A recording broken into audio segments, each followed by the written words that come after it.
This one ransomware attack showed the vulnerability of key parts of America's critical infrastructure and how hostile actors can exploit those weaknesses.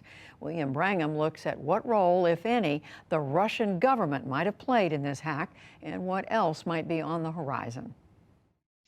While this cyber attack was claimed by the Russian hacking group known as DarkSide, the Biden administration yesterday strongly hinted that the Russian government, perhaps through its notorious spy agency, the GRU, might have also been involved.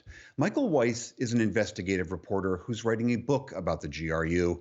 And Michael Weiss, great to have you back on the NewsHour. So with regards to this ransomware attack, the Biden administration, as I mentioned, strongly implied that the Russian government must have known about this in some way. What is your sense about that? Well, according to the cybersecurity experts I queried, they believe that this was a criminal apparatus. But there's an asterisk when you say something like that with respect to Russia. It is true that the FSB, that is the domestic security agency of the Russian government, has often outsourced its hacking operations to various criminal rogue elements, not only within the Russian Federation territory itself, but in other countries. They have created this environment, this permissive environment, which has allowed these cyber operators to proliferate. I find it very hard to believe that Russia's counterintelligence or their intelligence services haven't figured out who the actors were.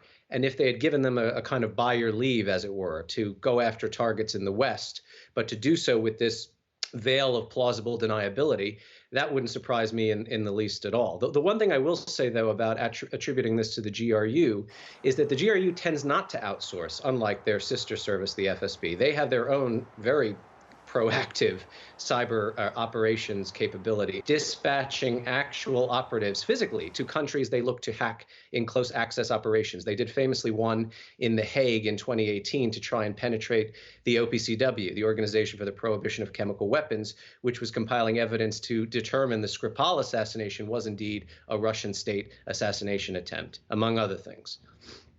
So, and according to Politico, the Biden administration now seems to believe that the GRU was somehow involved in these directed energy attacks against U.S. officials in Cuba, Europe, even perhaps here in Washington, D.C.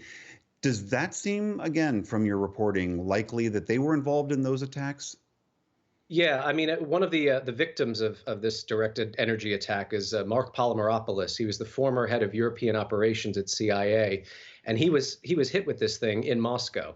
It's very unlikely they didn't know that he was an American intelligence officer when he was stationed there under diplomatic cover or whatever. The GRU exists for one purpose and one purpose only: to prepare Russia for war with the West. So if they're using any kind of kinetic, or I guess in this case, electronic or microwave technology to attack American servicemen or American spies under cover in foreign postings, it only stands to reason that it would be the GRU that was wielding these devices. So you touched on some of these other instances where it does seem pretty clear that GRU fingerprints are all over them. What is your broader sense? You touched on this as well, though. What does the GRU and through it the Russian government want with all of these actions? What's the goal here? Well, I mean, fundamentally, undermine Western interests, try and divide Western countries between and amongst each other, particularly within the European Union and NATO.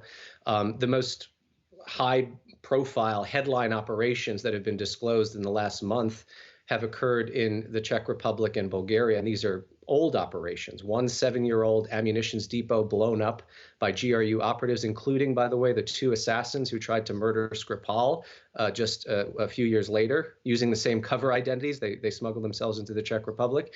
And another series of operations in Bulgaria, where they had attempted to poison with Novichok a Bulgarian arms dealer by the name of Emilian Gebrev. I've interviewed him for my book, and he recounted in agonizing detail the ordeal he had to suffer. These guys exist to do 2 things: undermine Western governments through kinetic, frankly, terroristic activities. I mean, setting things alight, blowing things up in NATO soil meets the definition of state terrorism, and murder. These guys are mean.